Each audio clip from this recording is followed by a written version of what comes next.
Good morning, everyone. The employment section calls me its president, not the chair. Either way, I'm pleased to present this seminar today and introduce the two speakers who are both members of the employment section board. Maggie Grover and Anjuli Cargain. Maggie has been practicing employment law for over 30 years. She does all aspects of employment law. She litigates, she trains, she consults, and if that's not enough, she also mediates as a mediator involved in alternative dispute resolution.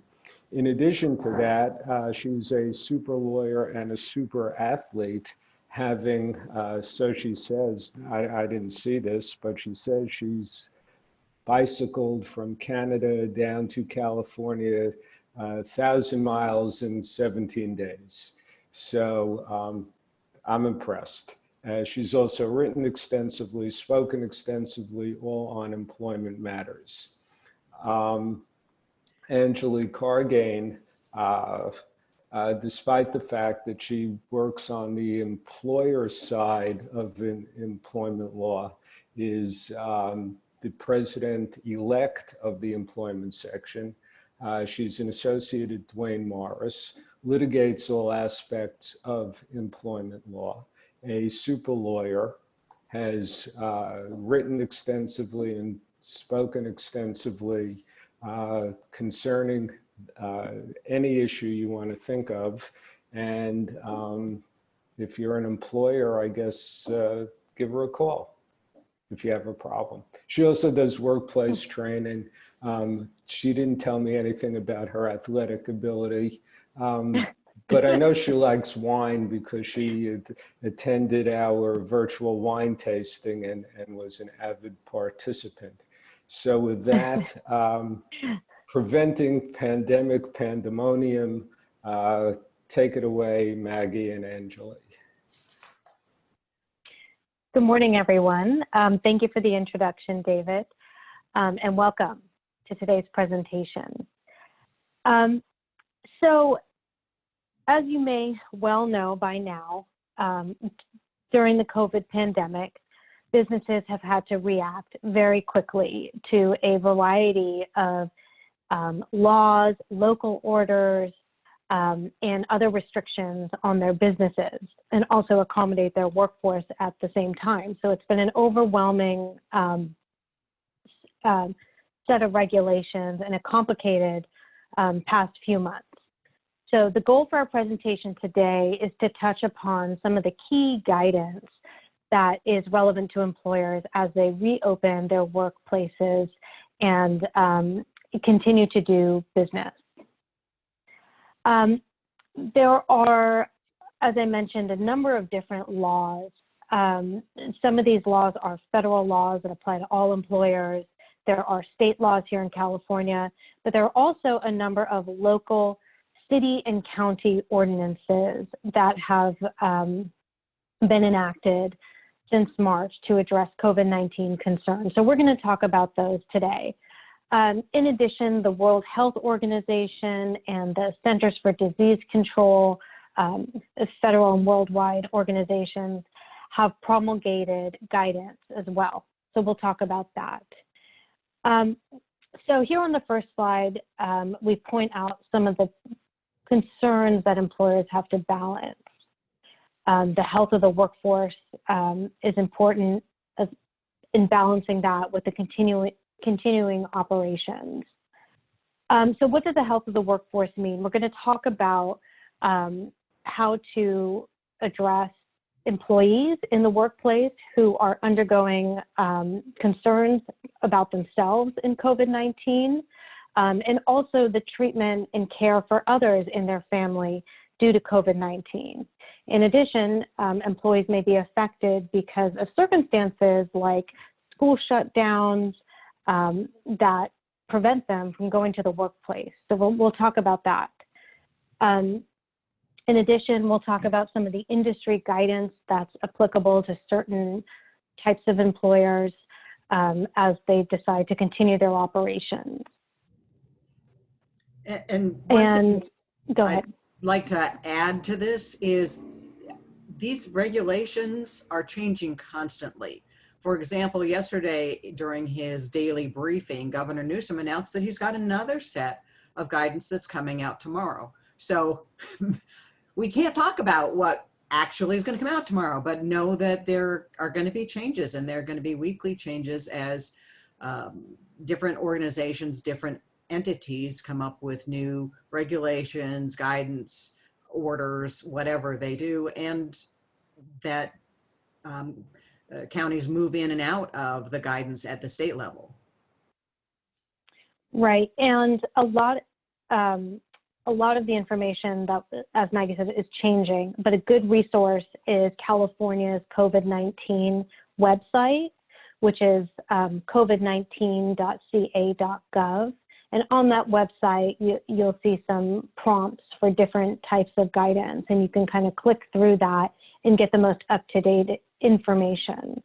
So we encourage you to check with the sources directly, before making any decisions about these types of issues, because it is an ever-changing landscape.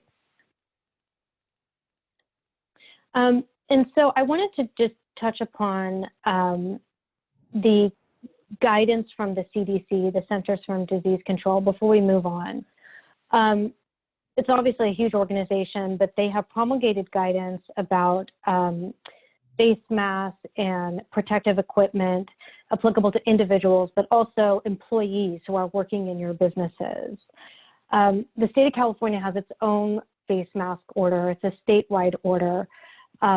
And several counties within the state have promulgated more restrictive face mask and protective equipment standards. So that's an area, that's kind of one of the major areas for employers to think about in terms of reopening is, maintaining the appropriate protective equipment and providing that to employees. Some businesses are even allowed to turn away customers who are not wearing appropriate face masks. In addition, the CDC, as well as, the CDC has and the state have issued guidance on travel quarantine. And this is really important because many of your businesses may require your employees to travel. And traveling within the state is generally not an issue, but traveling out of state or out of the country could present problems when your workforce returns back to California. California doesn't have any enforceable mandated travel quarantine requirement, but there is guidance saying that certain individuals must stay at home and observe quarantine standards when they return back. Now, there's lots of exceptions, and generally essential workers or those traveling on essential business are exempt from those requirements, but there's definitely best practices that should be followed. So I just want to touch upon those two points before we move on.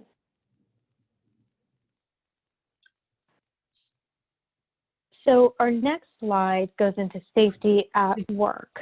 Maggie, do you want to jump in here? Did you want me to talk a bit about the OSHA guidance at this point?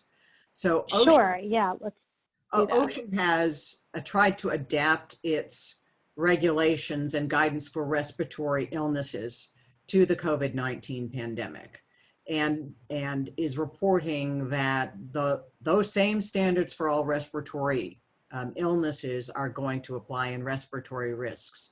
So they're talking about masks, they're talking about the obligation of the employer to provide protective equipment, and they're talking about cleaning of spaces and distancing through the OSHA guidance. One of the things that a lot of employers don't think about is the need to provide appropriate respiratory protection for exposure to cleansing agents. So if you're using bleach or alcohol-based or some other very vigorous cleaner, you may need to make sure that whoever's doing the cleaning is providing it all of the appropriate masks. And it might be a different mask for a cleansing agent than it is to prevent transmission of the COVID virus. Another thing that many employers believe is required by the OSHA guidance, but I don't think is required, is the opportunity to provide customers who are coming into the work environment with masks free of charge. I think it's a great idea. I don't think it's legally mandated. The other issue, the other two issues relating to OSHA right now are the need to report illnesses and deaths. So if you reasonably believe that an employee has contracted COVID in the work environment, you have an obligation to report that to OSHA.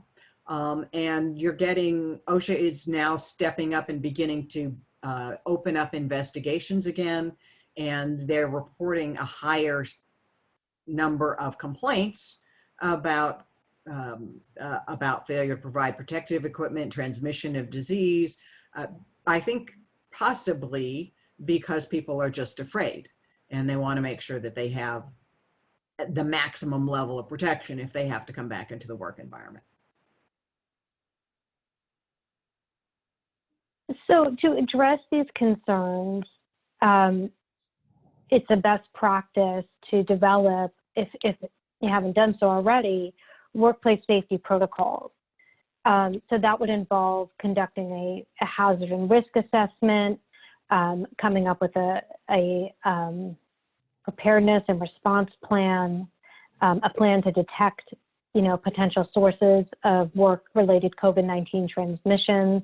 For example, factory workers or businesses where the workforce is required to have close contact. That's going to be an area of concern and potential COVID-19 transmission. So it's important to look at these issues, do an assessment, and come up with a plan that controls for mitigation of COVID-19 transmissions. And then you've got to implement the program. So that could involve training in delivering best practices in a way that employees can access and understand them. And the state's website does have some model policies that companies can look at and have to adapt to their particular work environment and the risks that are inherent in their work environment.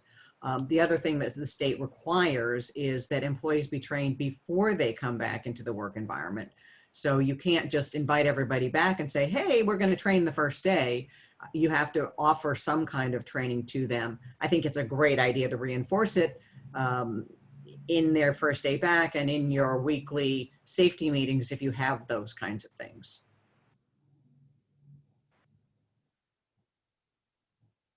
Right. So another aspect of safety is screening for illnesses, and this is a hot topic. You might have read about it, about different practices and protocols that employers are implementing.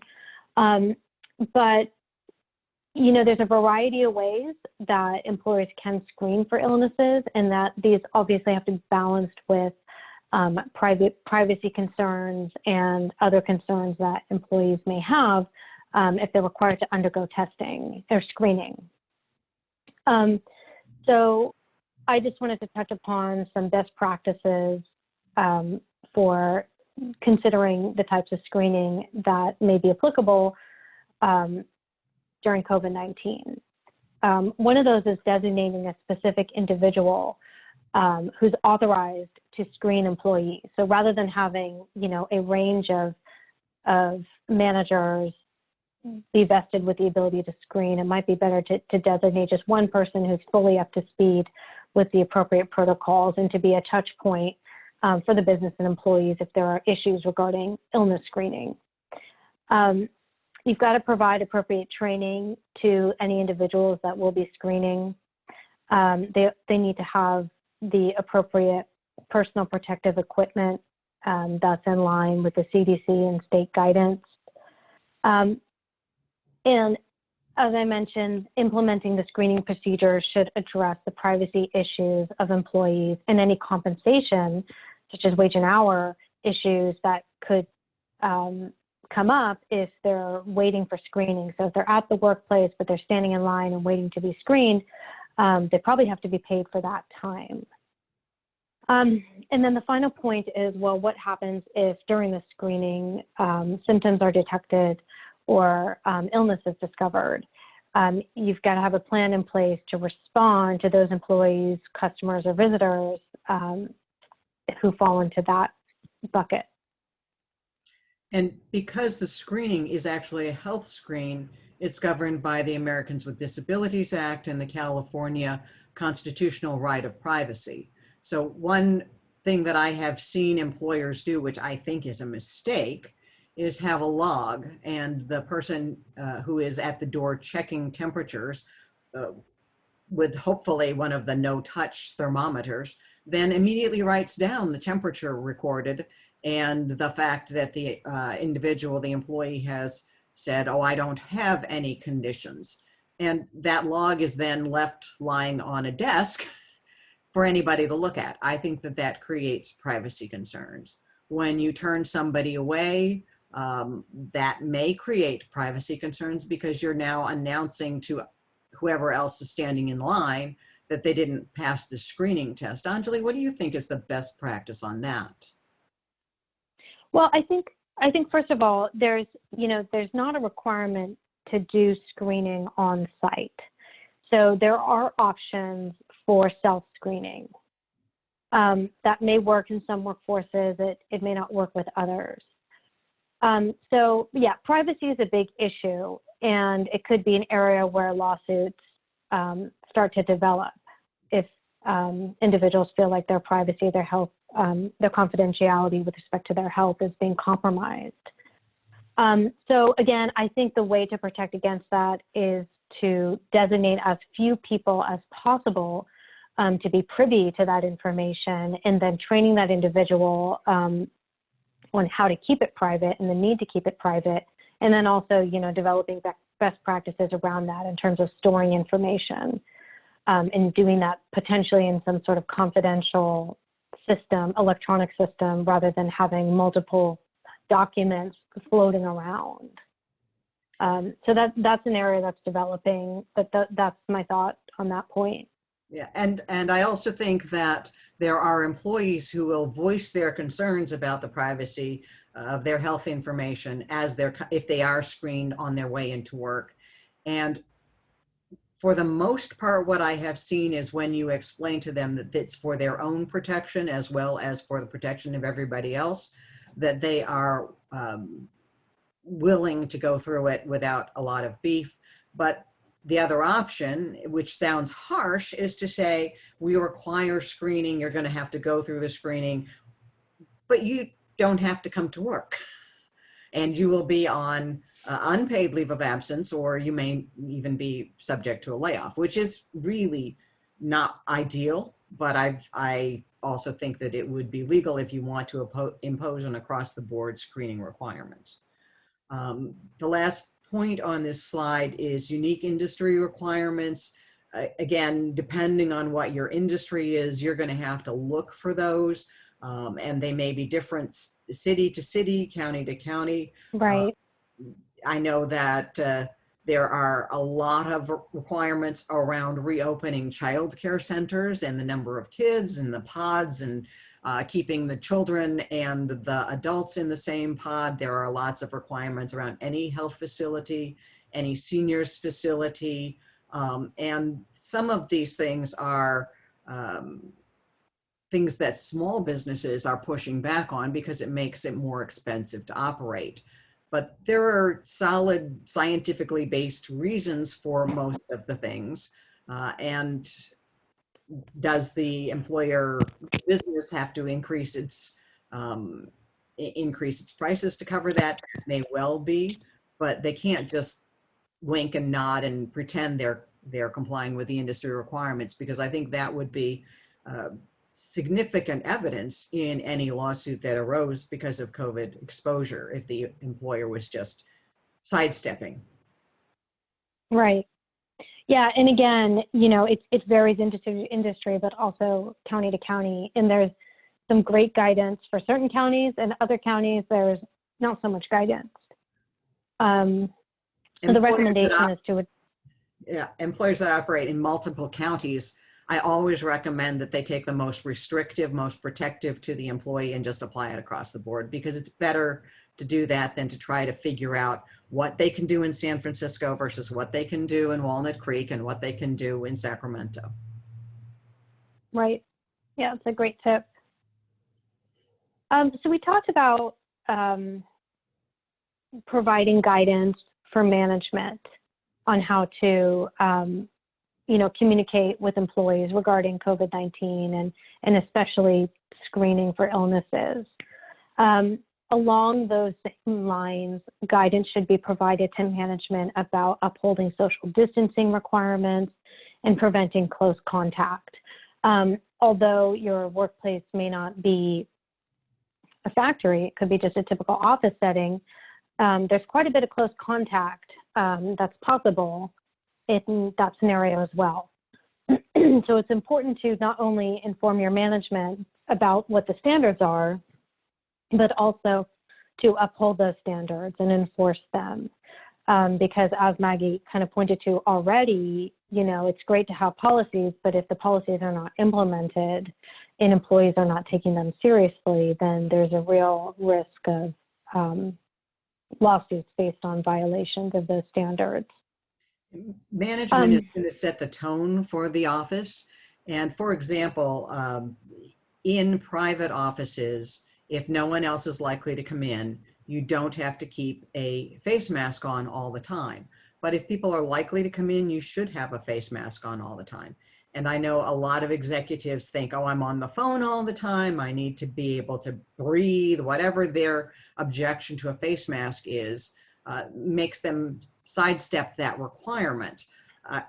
I urge people to make sure that they're setting the tone and setting the policy and following it.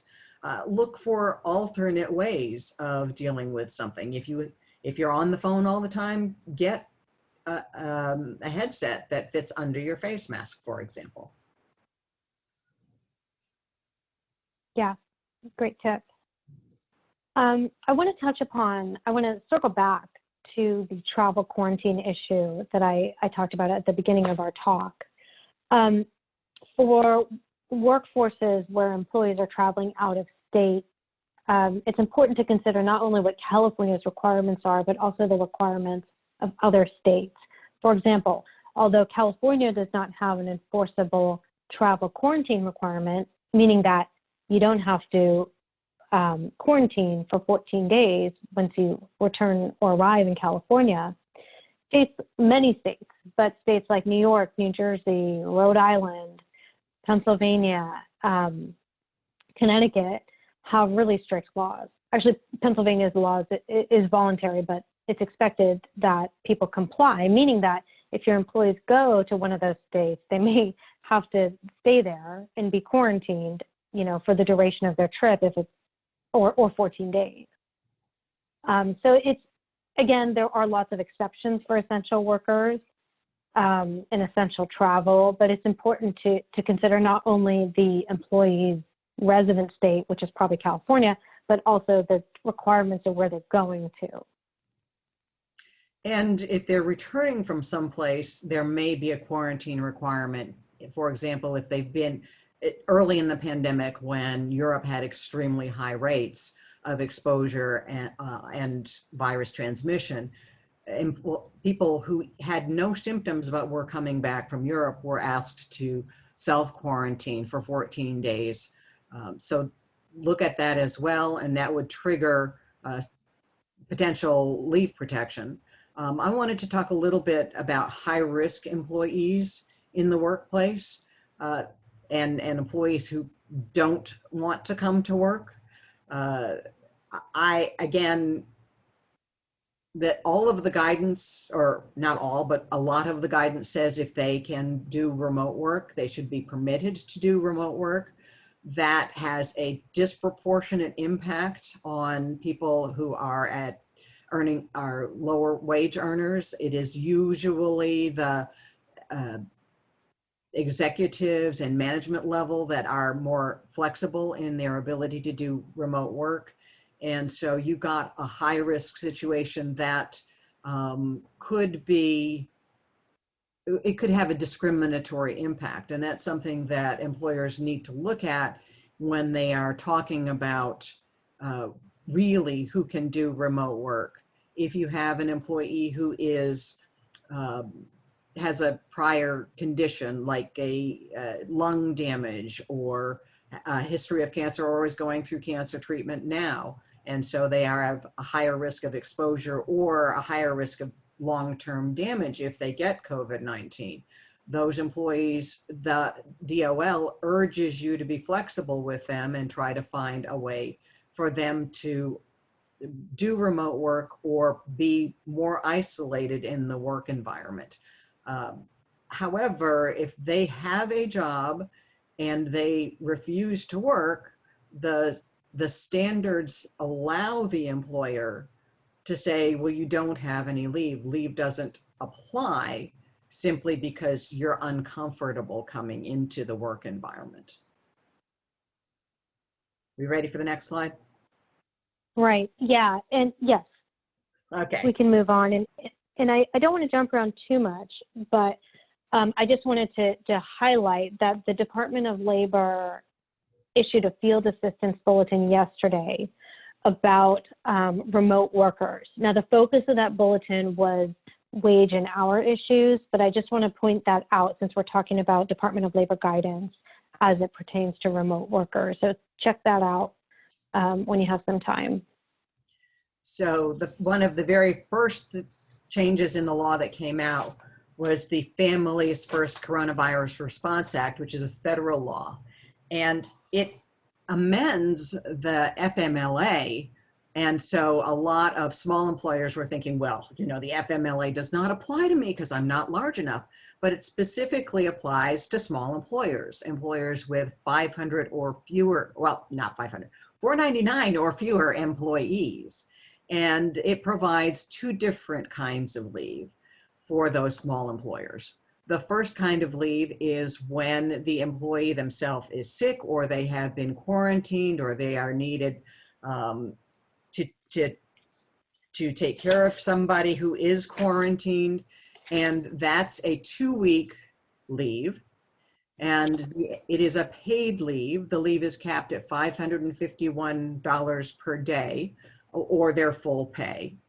And that leave has to be given before any other leave. So if the employee has vacation time, if the employee has state mandated sick leave, if the employee has any other kind of leave, then that FFCRA leave comes first. Fortunately for these small employers that have to give this leave, there is a tax advantage where they can recoup the money that they have spent. They have to keep really good records to show what the condition was that triggered the leave and the wages that they paid out to support their claim of the tax credit. And the second type of leave is for caring for a child whose childcare or school has been disrupted and the parent needs to take the time off. Interestingly, what I am seeing now is a lot of, I would like some intermittent leave. And for the most part, FMLA leave can be given intermittently. But for this purpose, the employer does not have to provide intermittent leave. Generally, if the employer can provide intermittent leave so that the parent can stay home for the hours that the child is in school and then perform their work, or the employer can provide flexible schedules, I urge them to do that.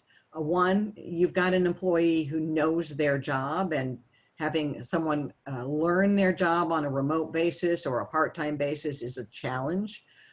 Two, you've got an employee who's got multiple stressors. If they're at home with their family more time than they usually spend, they're trying to learn 7th grade math so they can help their child understand it, or in some cases, 3rd grade science.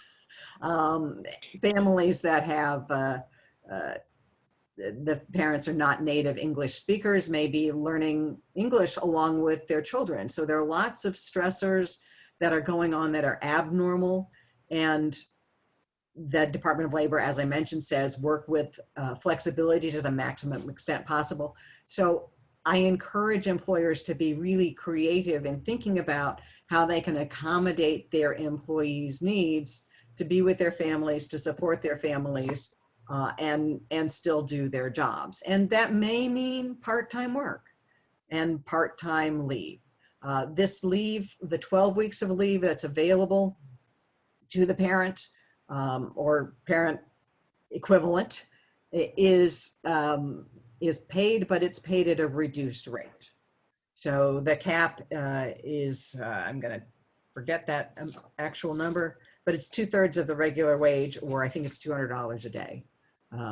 So those are two federal rights that came into being. There are lots of regulations around it. They were not well written because they were written in a hurry. And the regulations are in some places, I think, inconsistent. Yeah, and one thing to keep in mind with the part-time employees is that they're not entitled to the full amount, like the 80 hours of leave that are provided full-time. And so there's a calculation that is set forth under the federal law and then also under the local laws that we're going to talk about in a minute.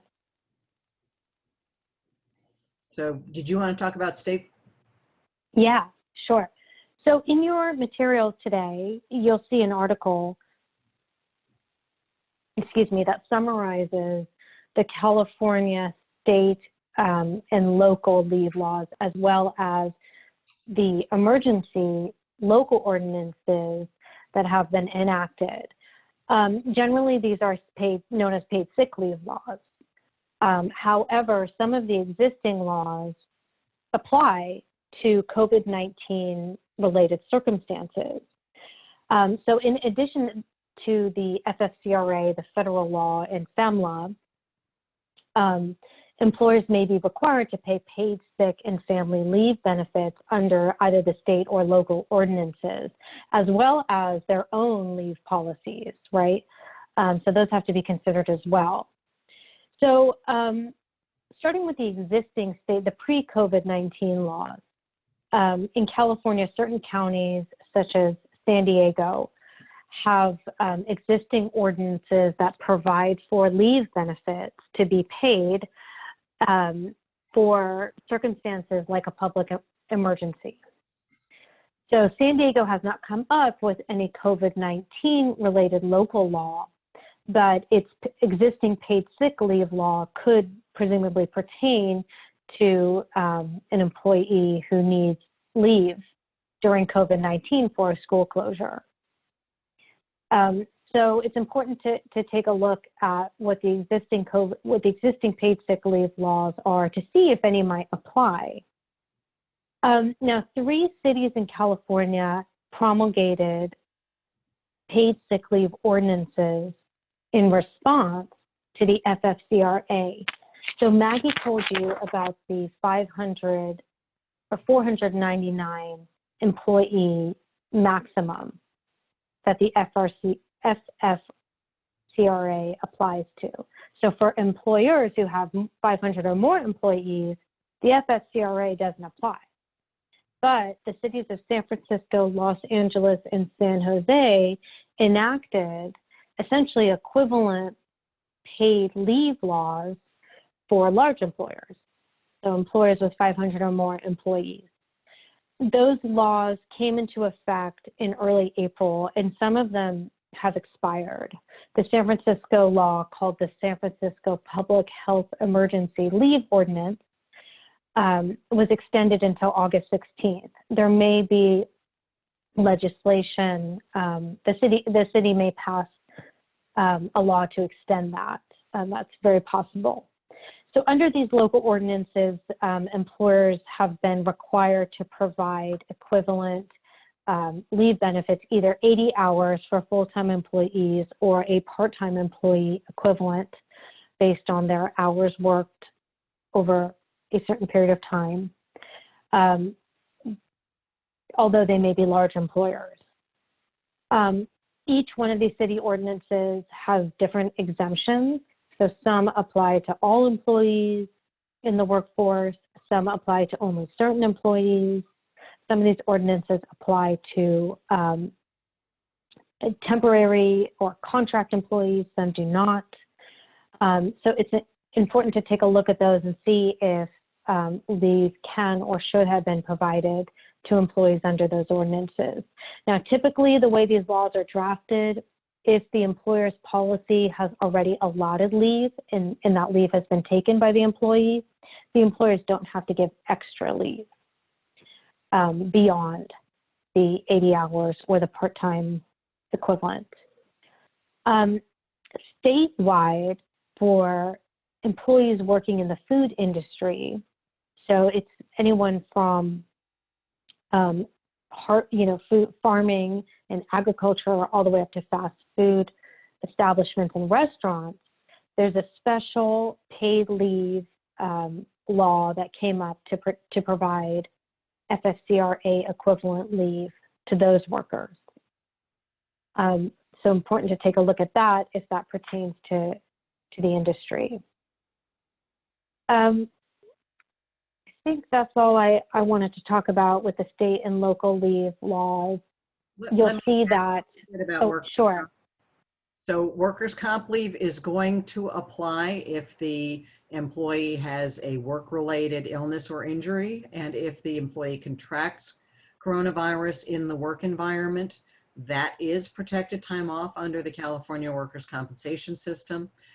So far, what workers' compensation insurers are doing, from what I have heard talking to them, is that they are pretty much giving workers' comp benefits to employees who are in situations with uniquely high risk, like first responders, the hospitals, the police officers who are in the thick of things, the firefighters, anybody who does have to deal with COVID patients on a regular basis. But they are denying, at least at first cut, the claims of people that come down with COVID who have no higher risk in the work environment than they would walking around town. And that's the initial cut.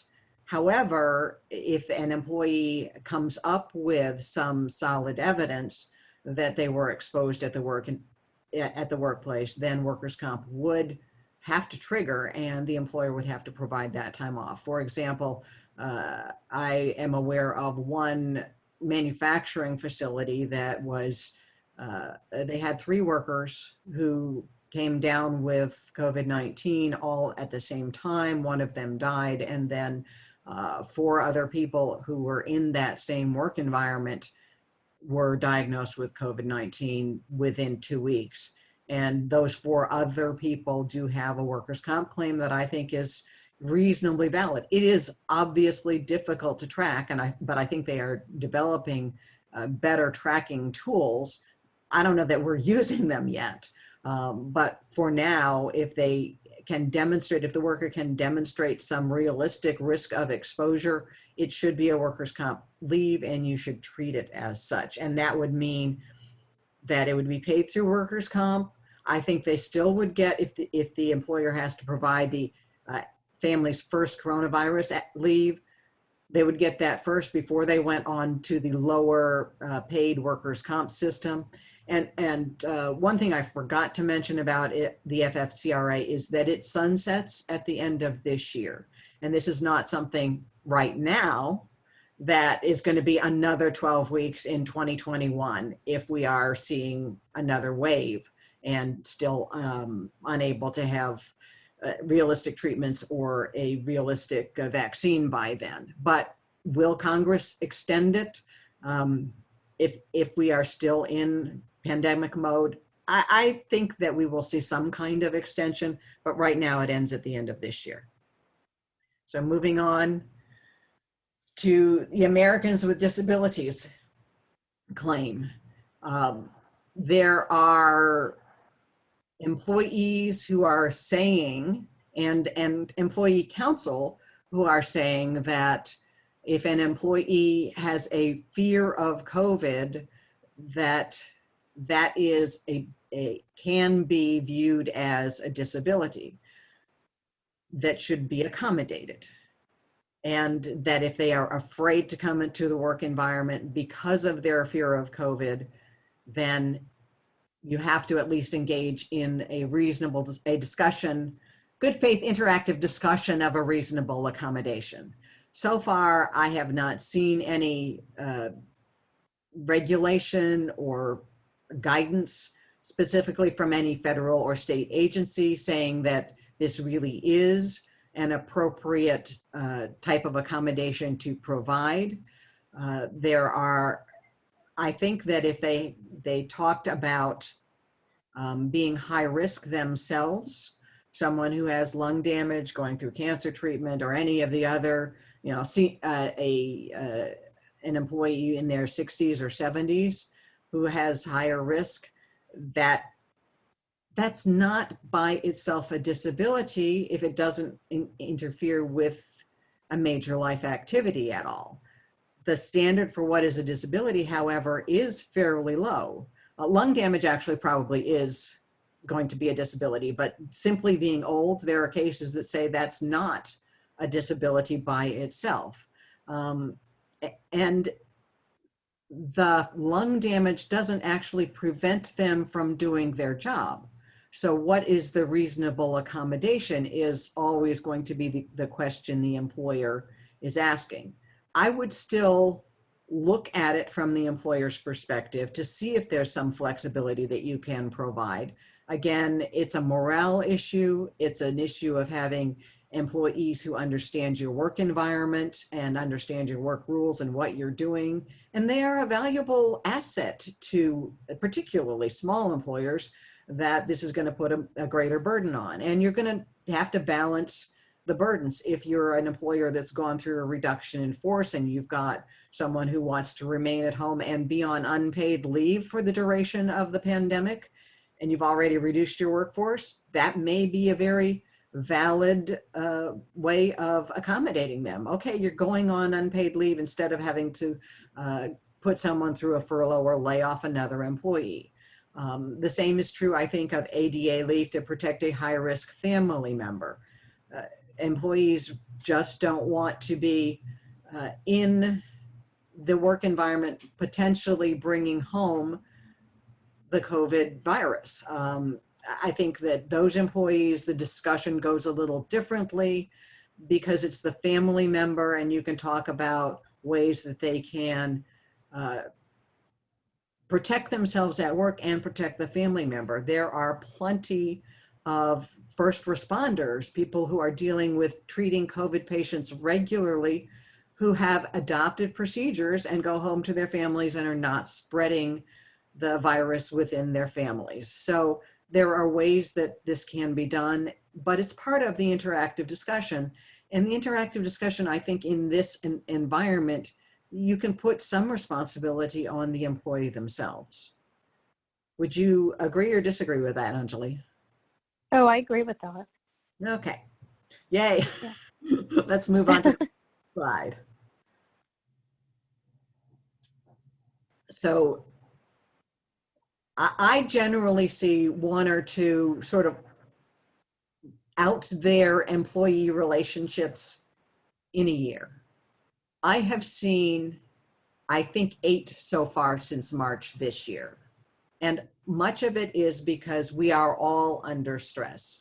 The employers are under stress. They're concerned about their business being viable. They're concerned about whether they are able to keep their employees employed. They are concerned about financial issues, and they are concerned, many of the managers and owners of small businesses are dealing with the same thing that everybody else is, homeschooling and fears of contracting the virus. They may be a sandwich generation person and they're unable to visit their elder parent or a dear one near to them because of the virus. So those are all real stressors for the employees. They've got the homeschooling, they've got the job loss. People that are working at home may be spending 24 hours a day with their spouse. And that's a difference in the relationship. People, I keep reading, you're either going to come out of this with a really solid relationship or no relationship. There's not going to be a lot of middle ground, because it does change the relationship and puts a lot of strain on it. So for the employer, for managers, I urge them to take the long view, think about coming out of this tunnel, assume that we are going to come out of the tunnel, but also look at what they can provide to their employees. Do they have I'm going to blank on the term, a healthcare plan that allows their employees to get confidential counseling on a short-term basis? If so, make sure they offer that. Do they have a health plan that offers their employees the ability to get financial counseling on a short-term basis? Talk about that. Be open with their employees about what their plans are and their concerns are. When they go through a reduction in force, I think they can acknowledge to employees that we don't know, we're doing the best we can, we're interested in hearing your ideas for how we go forward. For the employee perspective, urge them to be flexible, urge them to talk about their concerns and come forward. And really, dialogue is probably the best answer that employers and employees have. Keep in mind from the employer side that you're going to have to keep this dialogue confidential between people that need to know about it and the employee, but do engage in it and be willing to look for flexibility. Listen, if the employee has ideas that are being rejected out of hand, they're going to feel much more stress than if the ideas are at least being given consideration and being accepted in an open and honest manner. And so I just want to jump in here. Some employers may wish to conduct a voluntary return to work type survey. As Maggie just touched upon, it's important to be very careful if you decide to implement one of these surveys, because confidential information will inevitably be collected and stored and accessible. But in order to address a lot of these stressors that Maggie described in a productive and useful way, it's important to know what's going on with your workforce. So you may, if you decide to do a voluntary survey, you may want to inquire about specifically about childcare needs, health concerns, status of COVID-19 diagnosis or symptoms, whether the employee commutes, where they commute from, and what that looks like, so that you can understand, what the issues are before you, develop the protocols to address them. But again, you've got to be very careful implementing such type of a survey, and you should consult with counsel before you do that. And I remember the term that I was looking for, which is an employee assistance plan, which is an EAP program, and it is often a part of a group healthcare package. You can also acquire an EAP program independently, and so that's something that employers might want to be looking at right now.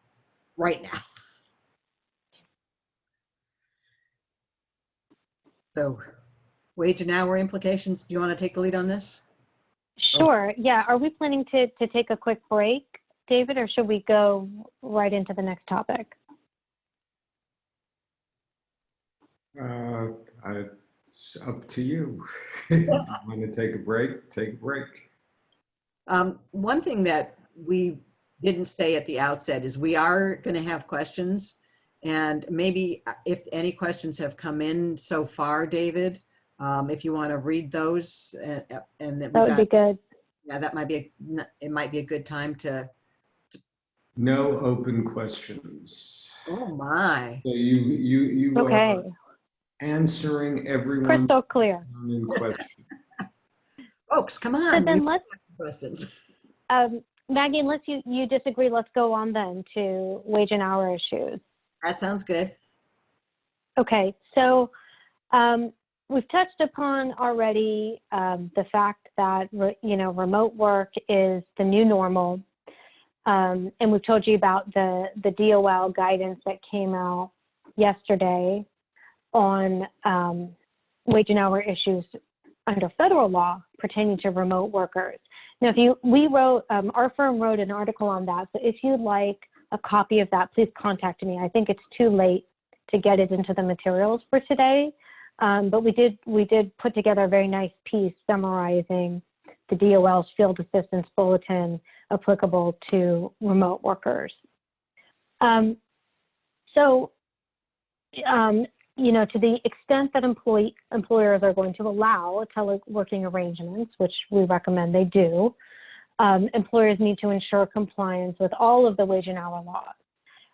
This includes the federal laws and state laws respecting meal periods, rest periods, overtime pay requirements, and making sure that they're tracking remote workers appropriately to mitigate risk in that area. Along the same lines, it's inevitable that as workers return to work, there's going to be changes in compensation and schedule. Maybe not so much changes in compensation for your exempt employees, but there's likely going to be schedule changes. And some of those changes may be driven by the employee's circumstance. Some of those changes may be driven by the business's circumstances and caused by financial difficulties that the business has had to undergo. So anytime a decision is driven by the employer in terms of reducing compensation or reducing the workforce or changing hours, it's important to consider, first of all, are these changes being made in compliance with federal wage and hour laws? Are they being done in compliance with the federal WARN Act and also the California WARN Act, which is more restrictive in several ways?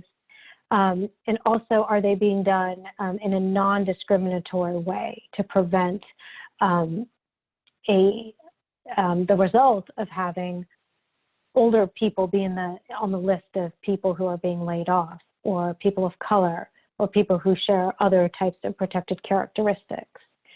So if an employer needs or desires to reduce their workforce, they've got to consider all of those issues. Employers also have to look at whether any of their members of their workforce who they are seeking to make changes to involve collective bargaining agreements. So if you've got collectively bargained employees, that may restrict an employer's ability to implement changes. Employers also have to look at their own company policies with respect to changes in compensation or hours of work, and provide appropriate communications to those employees. So some of those communications that are given to employees are governed by federal laws like WARN or the California WARN Act. But employees do, in most circumstances, need to be provided with written notice of their compensation changes or their schedule changes within the laws.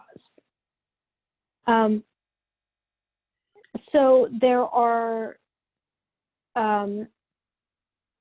there's also the circumstance that many employers are facing where they don't want to lay off workers, but they want to furlough, or they have furloughed a portion of their workforce.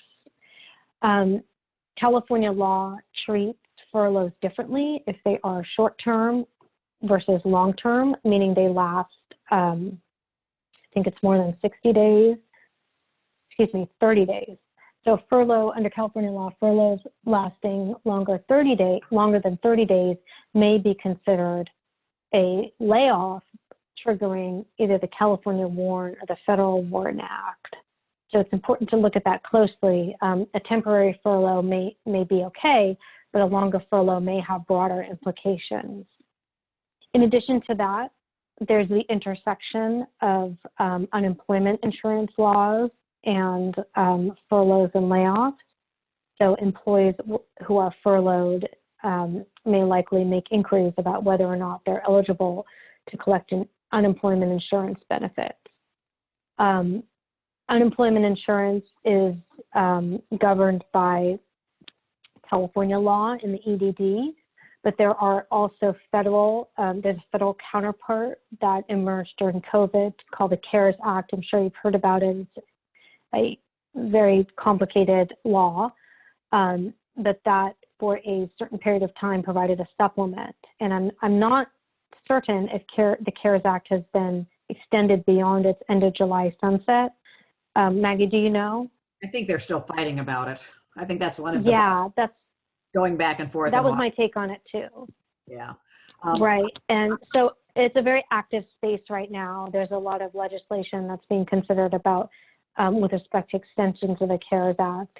But that was for a period of time a biweekly supplement that got tacked on to individuals who are eligible for any amount of unemployment under state law. So even if they were eligible for $1 of unemployment under state law, they would get the full federal supplement during COVID-19. So I wanted to add. Sorry. Yeah, sorry, it's per week. I think I said biweekly. The federal supplement was a weekly supplement. I wanted to add a couple of things on the previous slide.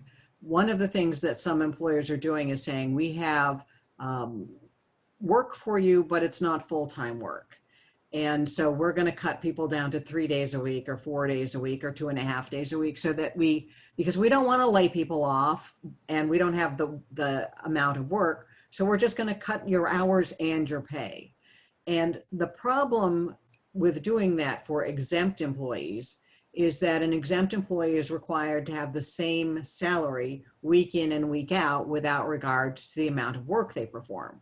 So simply saying you senior manager are going to work 4 days a week because that's all we need you, and we're going to pay you for 4 days a week, so we're going to pay you 80% of your salary, that kind of matching is going to potentially convert them from an exempt employee to a non-exempt employee, so that if they're working 10 hours in a day, they're going to be entitled to overtime wages. Having it be, you can reduce their salary up front. You can say, we're reducing everybody across the board. All our exempt employees, we're going to reduce to 75% wages, but tying it to the amount of work that they are doing is a potential problem, and you need to look out for that. And then a little follow-up to what Anjuli said about the Warren and Cal-Warren Acts. When the pandemic started, there were headlines about the Cal-Warren Act being an exemption to the Cal-Warren Act when the employer was going through a layoff reduction in force related to the pandemic. And there is an exemption in the federal Warren Act that can be read as having a situation caused by an act of God that gives you a right to skip it. What employers who only read the headlines did not realize is that there are a lot of boxes that you need to tick. You still need to give a warning as soon as you are able to do so, and to give as much warning to be able to satisfy that exemption to the Cal-Warren Act. So people that did it already, that's water under the bridge. They probably violated it. The employees may not know that they violated it, but in the future, if you have to do a reduction in force, make sure that you, even if you can't give 60 days warning, if you fall under the Cal-Warren Act, give as much as you possibly can.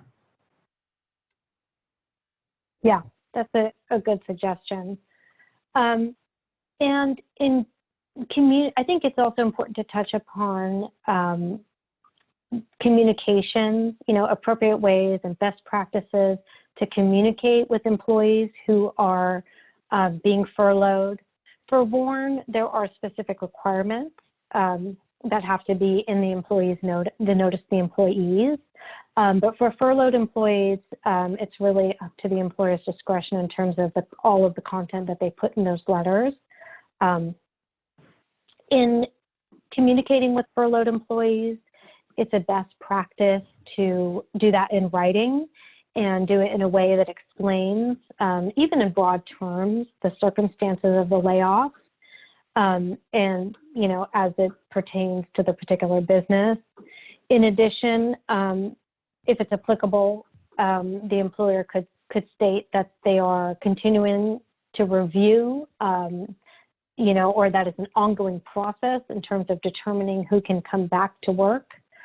In addition, you may want to consider including an acknowledgement by the employer that they have paid all of the wages that are due, and they've paid out unused vacation or accrued and unused vacation in that letter, at least from the employer side, you know, verifying that that happened. You may want to apprise employees of their ability to collect, not collect, but use COBRA medical benefits during their period of furlough. Some employers have considered paying healthcare premiums for a period of months during the furlough. Some have not, but it's important to apprise your workforce of their COBRA rights. And then to invite questions or concerns about the furlough period, or questions, you know, maybe put in references to the California EDD to provide guidance on unemployment insurance and things like that. So pointing the employees to resources. Hopefully they, oh, go ahead. There is a case out there that talks about a furlough of in excess of a one work week is a termination. And so you as the employer need to follow all of the protocols and the requirements of a termination for furloughed employees. As Anjuli mentioned, paying out the accrued vacation, providing the unemployment information, giving them the COBRA notice. All of those are triggered by any furlough that is longer than a full week, work week. Right, and there's also, and Maggie, that's a good point, because there's, and this is a gray area, but the employer's representations made to the employee at the time of furlough are relevant. You know, if the employee is told that you're, you know, he or she will be furloughed for 30 days, that's one thing. But if you're furloughed without a return date, that could be considered a termination. So it, you know, that is an important thing to consider and to track.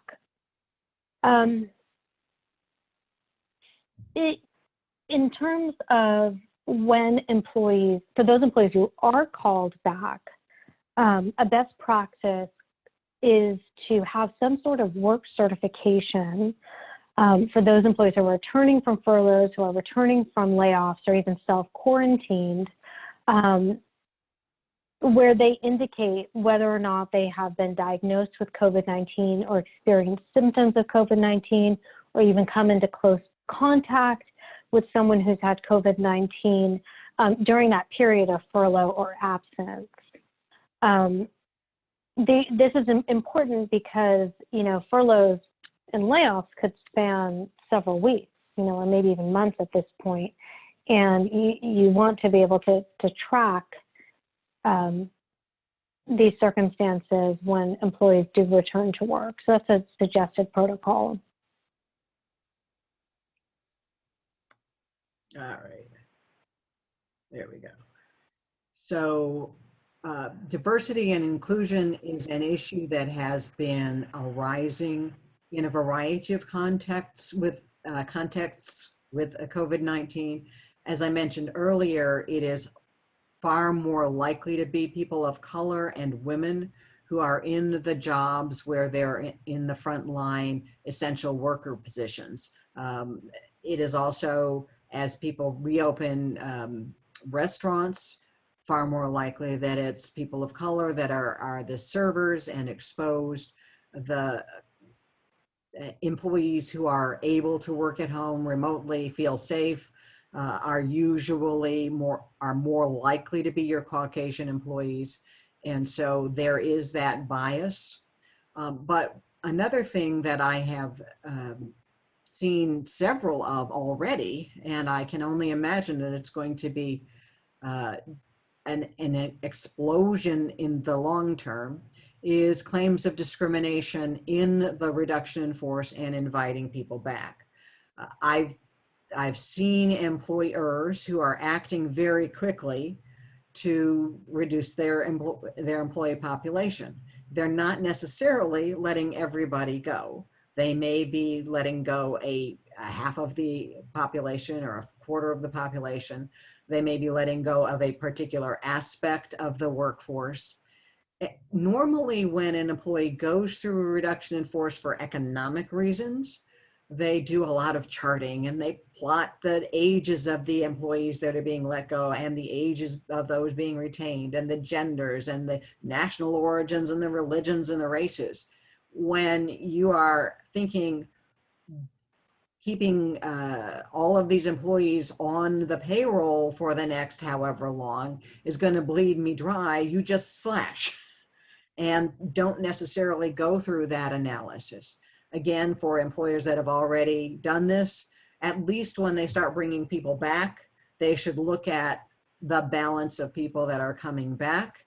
If employers have not done it already, I would encourage them to go back and to try to do this analysis when they are going through the reduction in force so that they don't have a disparate impact on any particular group in their work environment. I still like the very objective standards that you can go by if you are laying off people using things like last hired, first out the door, or based on the performance ratings, as long as there's not some biased manager who's rating people of color or women less favorably in their performance than she is for Caucasian men. So those kinds of things really need to be considered in both the reduction of force and in the inviting people back.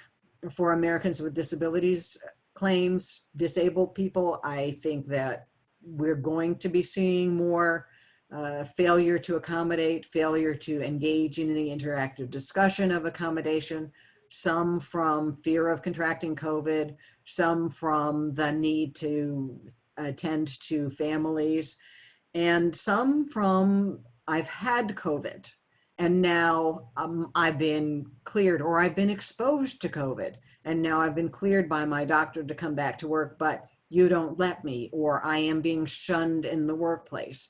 That would also trigger a potential claim under the Americans with Disabilities Act, because it is a mental or physical disability. Certainly COVID interferes with major life functions, and even exposure, it would fall under the other the other prongs of the Americans with Disabilities Act. You're not actually disabled, but you're being perceived as disabled. And so you're shunned by your coworkers. So when you've got somebody who's had exposure and is coming back to the work environment, I think you need to talk with them, find out how they would like to be welcomed back. Hopefully you haven't necessarily disclosed to people that they were exposed, but they may have disclosed that and not thinking about it, or it may have been obvious to people, even if you didn't say it, that they were out for a couple of weeks as a result of potential exposure. And so talk with them about what they are comfortable being discussed in terms of their being welcome back. Make sure that somebody is there for them to come to if they feel like they're not getting a fair treatment in the work environment, so that they've got an open door and you can work with them if other people are trying to avoid them in the work environment because they've got a history of having been exposed or a history of having COVID. Anything else that you're seeing on ADA or discrimination? No, I think that's a good summary. we should go into harassment, but I think that's next. I don't want to get ahead of ourselves. No, I don't think so. Go ahead.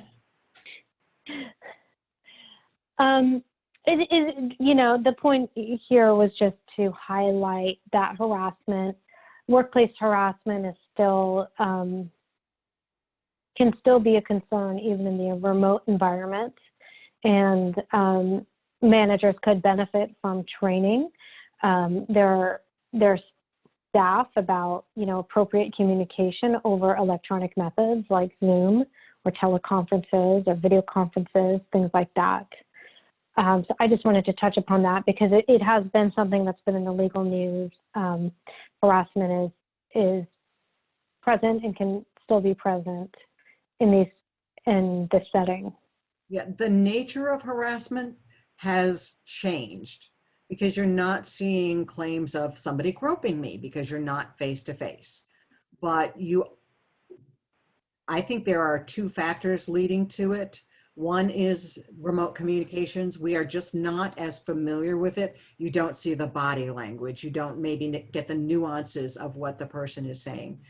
And people are less comfortable. They feel exposed sometimes having their face on camera. They don't want to be there. And they also are having all of these stressors behind them in their daily life. And so they're reacting differently. A comment that they might have just rolled with becomes highly offensive.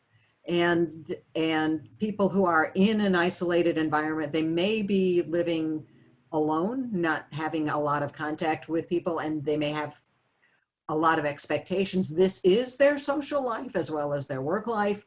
And if it's not warm and fuzzy, it becomes harsh because it's not living up to their expectations. So there are a lot of things that you can do, again, to open the communication lines, as Anjuli said.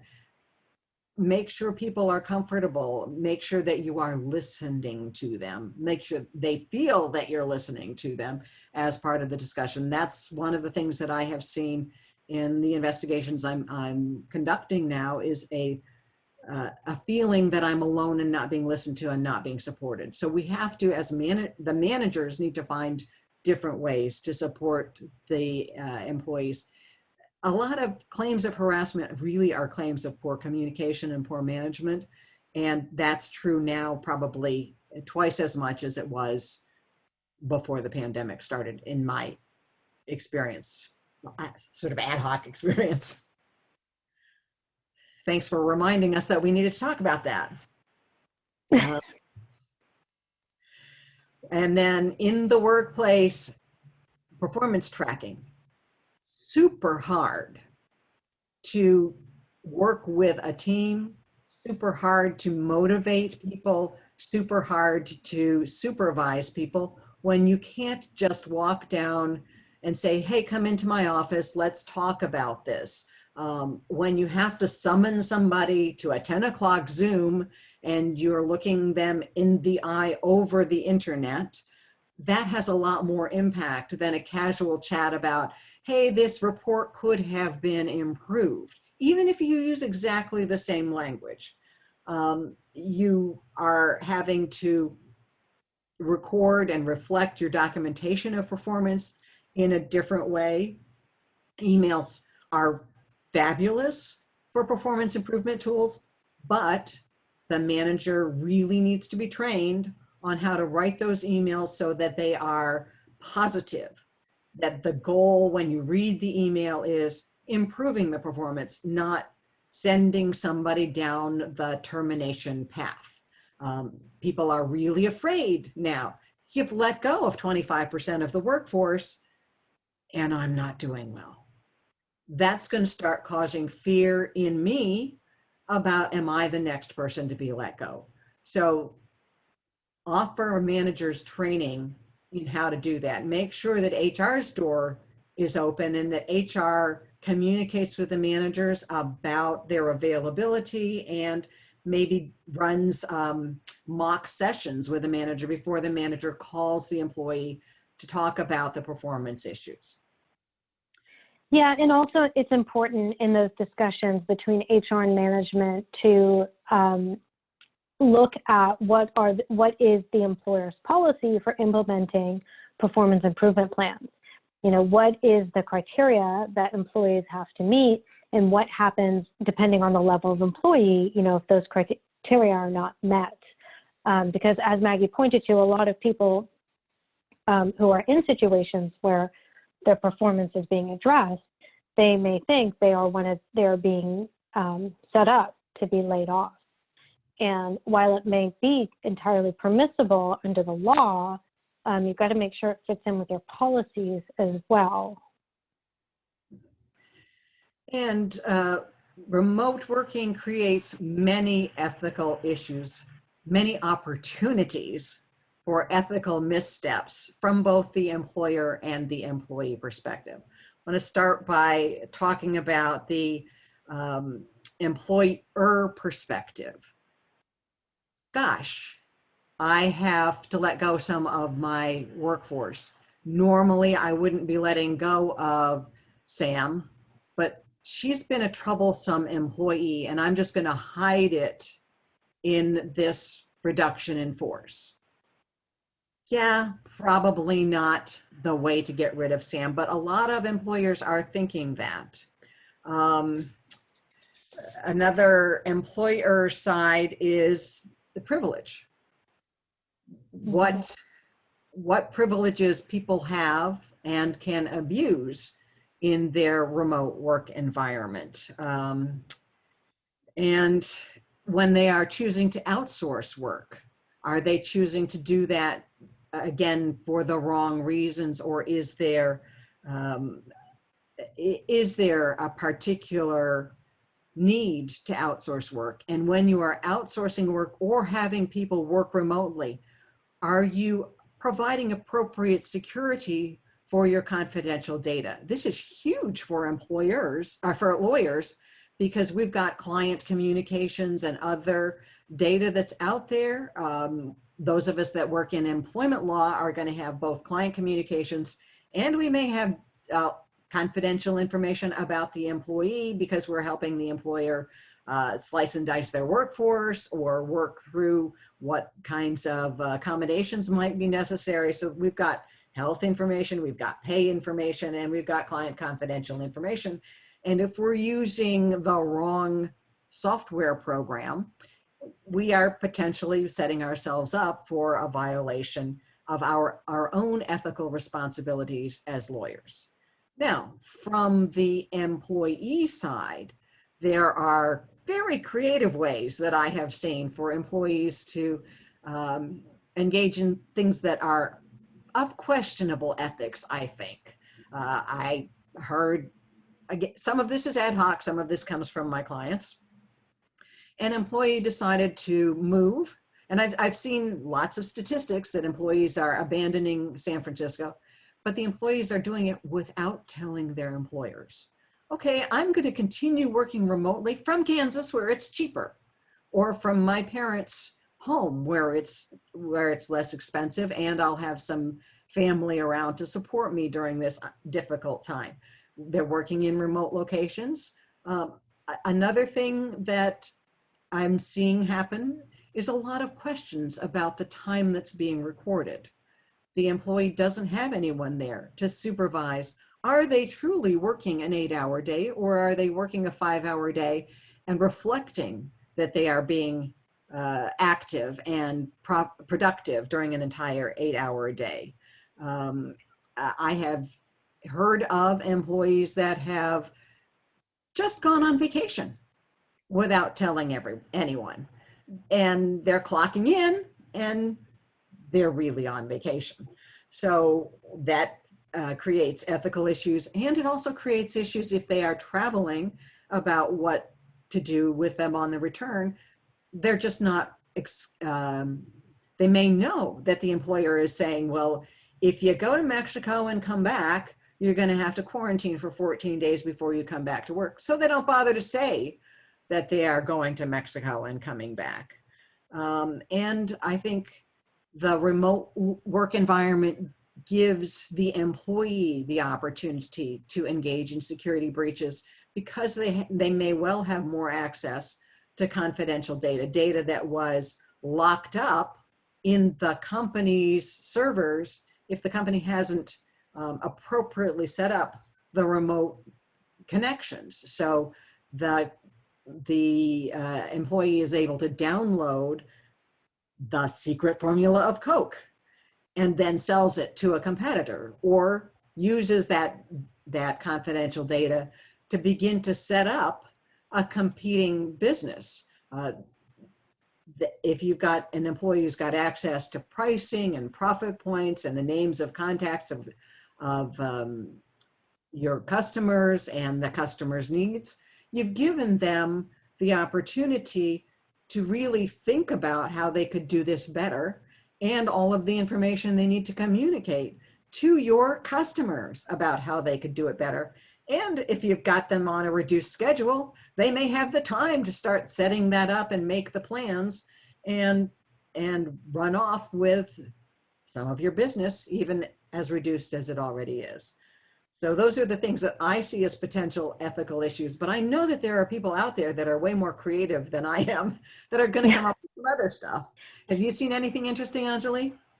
Well, I think, you know, I have seen some of the things that you've discussed, and I think that one of the overarching principles here is, you know, staying in touch with your workforce, engaging your workforce in this remote environment.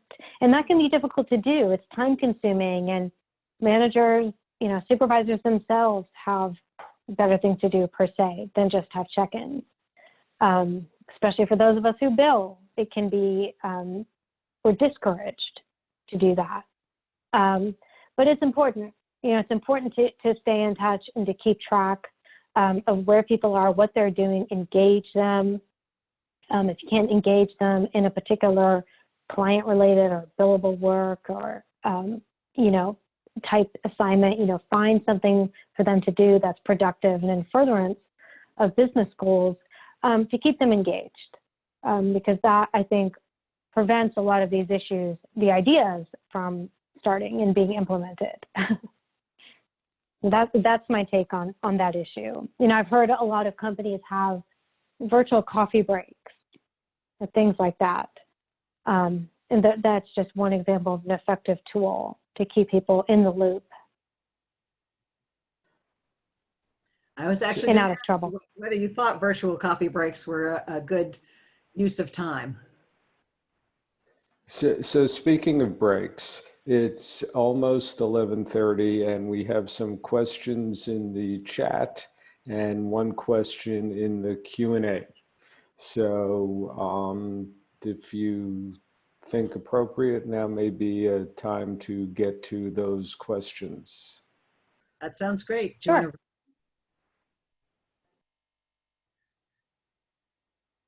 Oh, I guess he's leaving us to read them. Oh, I'll read them. That'd be my pleasure. Okay. So besides Marta saying, "Morning, darling," we'll go to Chris Mead's question. Wasn't sure about question protocol. Okay. Actually had a mask question. State mask guidance requires masks in public areas and internal areas where social distance cannot be maintained. What do you think about meetings in internal conference rooms that are not public places where clients maintain that social distance can be maintained? I'm concerned that moving around internal spaces can't necessarily be controlled also. What about air circulation? Acceptable risks or masks recommended?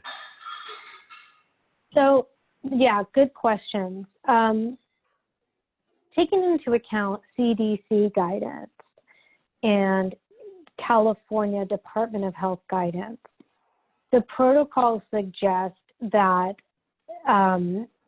individuals in the workplace should wear masks when they're in an environment where they're going to be in contact with people.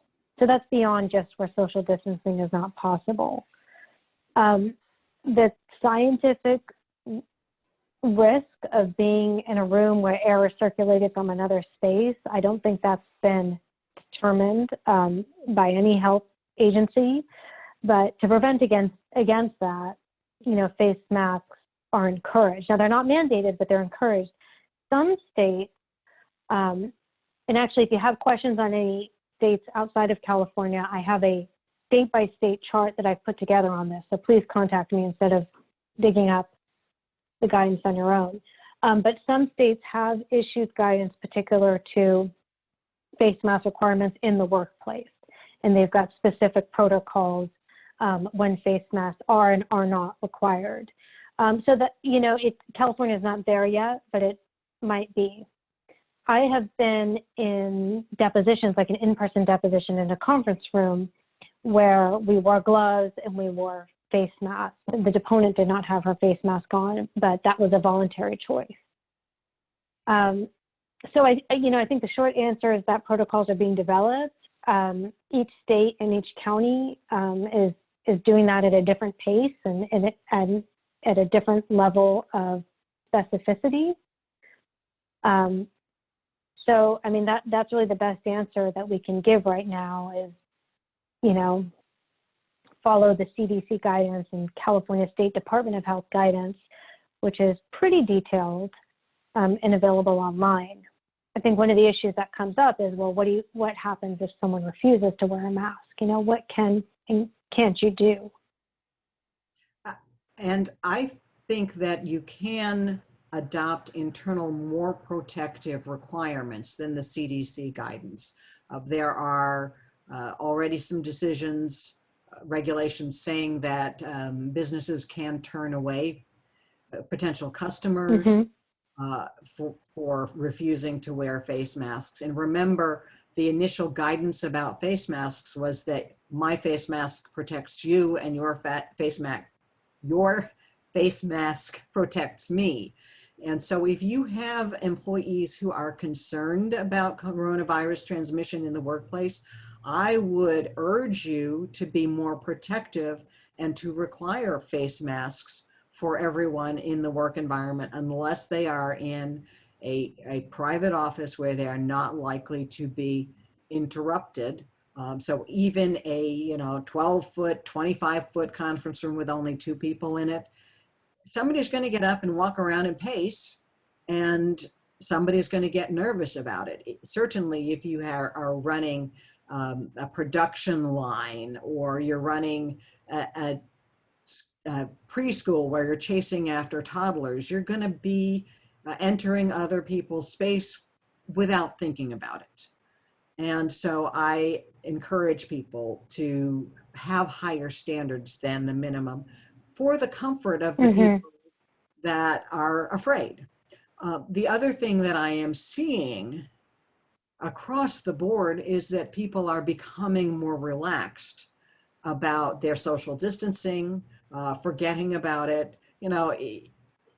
When the pandemic first started, just at the grocery stores, you would see people standing in line and honoring the little dots that they put on the floor and honoring the One Direction signs in the grocery store. And people aren't doing that anymore. And people are in part comfortable because they have the face masks on. In part, they're just tired of doing it. In part, they're forgetting about it. They're not as hypersensitive. So having the face mask does give you protections, and it also gives you a reminder of all of the other things that are supposed to occur in the workplace, like social distancing, because you look up and you see somebody with their face mask dangling off their face or even on their face, and you go, oh yeah, shouldn't be as close to them as I am right now. So I think it's a good thing to mandate, but it's probably not legally mandated. So, not yet. Marta has a question. Going back to when you talked about reductions in force and possibly doing it in terms of employee rating, Marta asks, how about rating an employee lower on performance for, quote, too many absences from the office makes it hard for them to keep up with their work or be an active participant. Where do you think that falls in or out of what's acceptable? So it depends, right? It depends, if those absences are protected, right? That's a relevant factor. Yeah. If their absence is related to their own health care, protective factor. If their absence is related to caring for an ill family member, it's probably protected. And so there are plenty of ways that you can get into trouble by acting on those absences.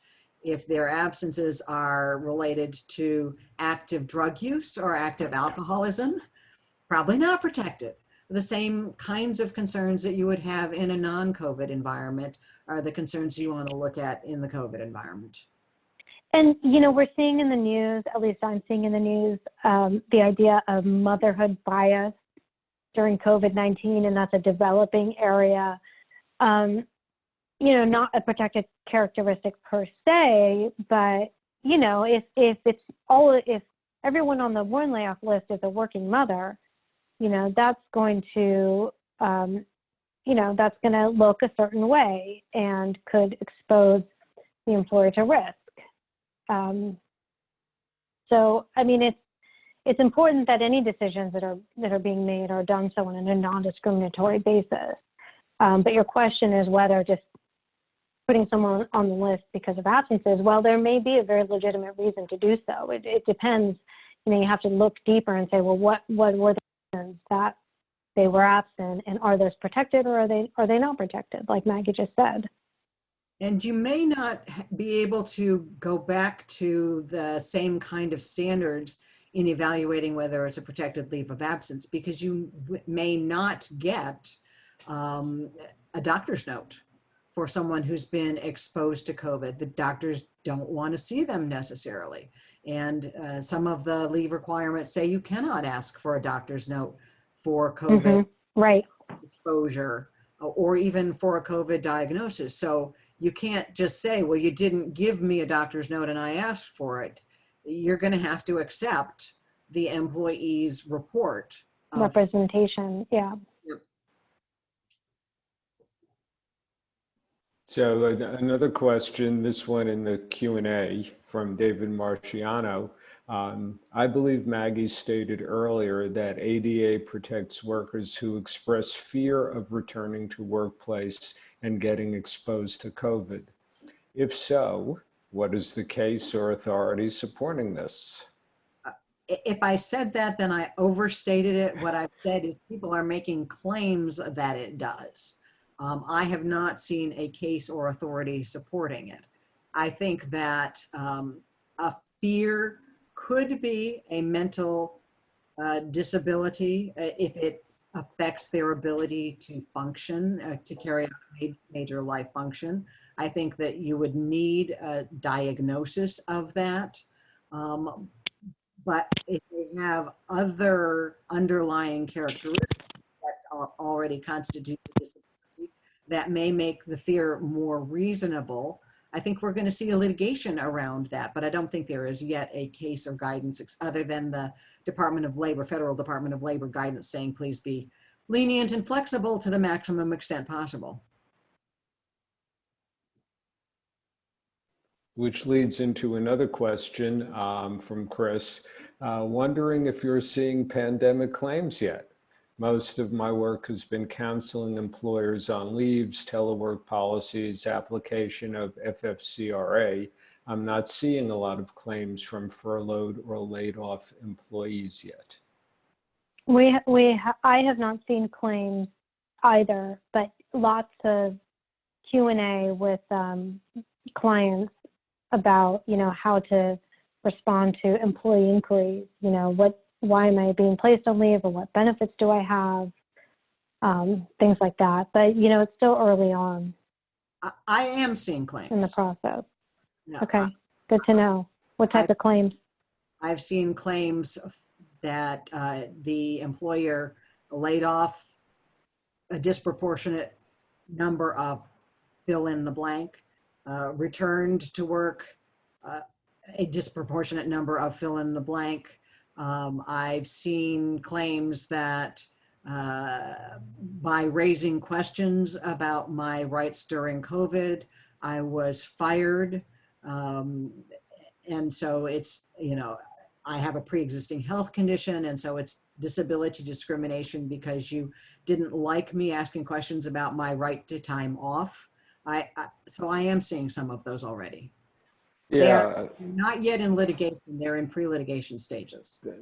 I've been getting a bunch of inquiries along those lines, the retaliation claims and other claims concerning time off and layoffs. So they're going to come down the pike. Absolutely. Okay. Chris says, aha, new retaliation theories. Exactly. There are always creative, always.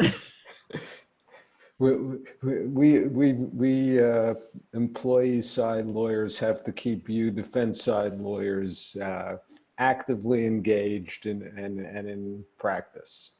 Anything further? Okay. Do we have any more questions?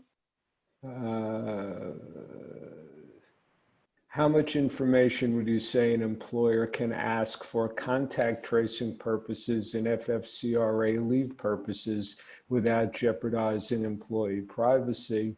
And I would add to that, how much information can an employer then share with other employees to put them on notice of potential COVID-19 exposure? So I think the threshold there is that you can collect as much information as needed to determine if the employee poses a threat to others. Now, I may not have parsed that out, exactly, but that is my understanding as to what the threshold is. So temperature testing, do you have any of the common symptoms? Have you traveled to any, states or countries that are considered to be high risk, meaning that there are more than 5% of cases within a certain time frame? Those seem to be all legitimate questions based on, to make a determination, is this individual going to be a threat to other employees in the workplace or not? I think you can ask if a family member or someone in their immediate household is positive, and require that they get tested before they come back to the work environment if they are living with someone who is positive, or know that they have an extended exposure to someone who is positive. Interesting question came across my desk the other day. The employee's sister, not someone they live with, but someone they'd been partying with, was diagnosed as positive. And what could the employer do? What could the employee do? The employee was willing to remain at home until they had a negative COVID test. And so that part was easily resolved. The question about what you can tell other employees, I don't think you can say, well, it's Joanna that has COVID. But if you have had an active or potentially active exposure in the work environment, I think you owe it to your employees to say, we highly recommend that you get tested because there's been an exposure, but you can't tell them who it is. It may be that they're going to figure it out because Joanna's gone for 2 weeks, or they. So Maggie, is the employee who's at home awaiting test results paid for that time? I put them on I do put them on FFCRA leave and pay them through that if they are entitled to that. And if they're not, I would treat them use regular sick leave or FMLA time off. And if all of that is exhausted or doesn't apply, the protocol or the best practice would be to pay them, right? I think if they've exhausted all of their leave, if the employer is directing that they stay at home while awaiting a result. And they can't do any remote work, yes. I mean, yeah, that's what I mean. We're talking about grocery store workers, healthcare workers. Yeah, I would prefer to see them paid. There are some employers, that are just in really dire financial straits and they're saying, I can't do that. I can't pay people who are not productive. I can barely pay the people that are flipping burgers so that I can get them out the door. So if we don't have, before we end, even if we have a few questions, I just wanted to touch upon two quick other areas that employers should be thinking about. One of them is employee benefits and executive compensation, making sure that employers are keeping up with COBRA compliance with respect to medical benefits. I just wanted to quickly highlight that there's been recent regulations, I guess it was issued in April, so not so recent, tolling the timing rules for COBRA with respect to providing notice, electing coverage, and paying required premiums. So employers should continue to provide COBRA notices in accordance with past practices, but just be attuned to these particular regulations about tolling the timing rules. It's also important to make sure that employee benefit plans are kept in compliance with ERISA for those employees that are either on furlough or are on, are being laid off. And also important to keep up with immigration and look at regulations pertaining to your workforce that may be on visas. I just wanted to bring up those two areas just to make sure that we talked about those as well.